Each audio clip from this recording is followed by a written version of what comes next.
السلام علیکم جی وعلیکم السلام. کیسے ہیں سر آپ؟ بالکل ٹھیک.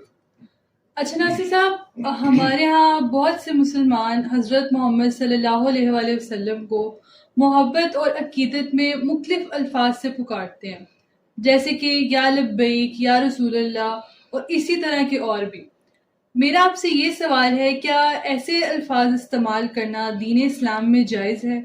اور دوسرا یہ بھی بتا دیں، کیا اللہ کے سوا کسی اور کو پکارنا چاہیے؟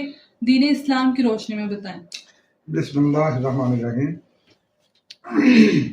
میں پہلے بھی بلاس میں یہ اکثر بات کر چکا ہوں کہ اللہ سبحانہ تعالیٰ کے علاوہ کسی کو حاجت روا ماننا، کسی کو پکارنا. نبی پیغمبر وہ آدم کی اولاد تھے. ہمارے پیارے نبی حضرت محمد مصطفیٰ صلی اللہ علیہ وسلم سے پہلے جو نبی گزرے وہ بھی اس دنیا میں آئے، اور جس مقصد کے لیے آئے وہ پیغام اللہ سبحانہ تعالیٰ کا دے کر اپنے ادوار میں مر کر اس دنیا سے جا چکے. ہمارے نبی اکرم صلی اللہ علیہ وسلم آخری نبی ہیں، ختم النبیین ہیں.